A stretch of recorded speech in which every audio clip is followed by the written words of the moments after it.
Bordeaux 3e reçoit le Paris FC 13e. Les Girondins ont perdu 2 de leurs 3 derniers matchs de championnat, dont celui de la semaine passée à Niort, relégable. Les hommes de David Guillon vont devoir réagir sous peine de se faire rattraper par la concurrence et même peut-être distancé par Sochaux, 2e, un point devant. En face, le Paris FC n'a pas pu jouer lors de la journée précédente contre Amiens. Le match a été reporté car la pelouse de Charletti n'était pas praticable. Bordeaux essaye de maîtriser les débats dans ce début de rencontre avec un coup franc rapidement joué.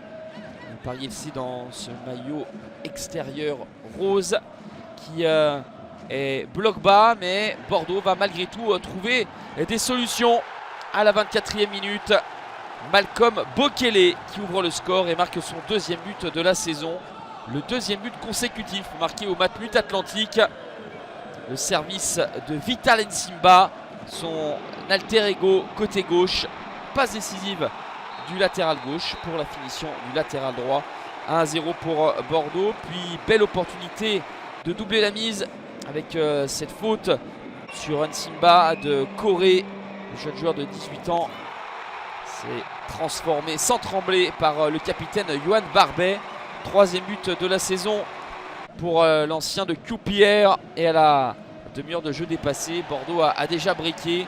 Les hommes de David Guillon vont insister. Le Paris FC ne parvient pas à réagir. Il y a un sauvetage devant la ligne de Vincent de Marconnet pour ne pas voir la formation de Thierry Loret prendre davantage l'eau.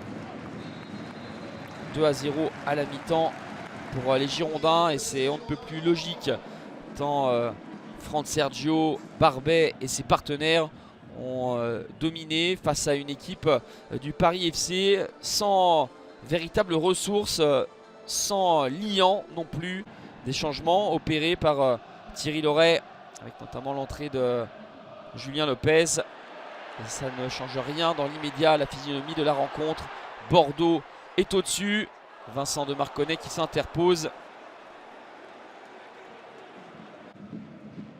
Lors des 4 derniers matchs pour le Paris FC, c'est un nul et 3 défaites. Le dernier nul en date, c'était un 0-0 chez le leader Havrais. Mais là, face au 3e du championnat, il va y avoir une timide réaction malgré tout à la 72e avec Julien Lopez, 3e but de la saison, bien lancé par Samir Chergui. Le score ne bougera plus. Bordeaux s'impose 2-1 et reprend la 2e place en profitant du nul de Sochaux lors de cette journée. Avec 1 point en 5 matchs, le Paris FC est 14e avec une marge sur la zone rouge qui s'amenuise semaine après semaine.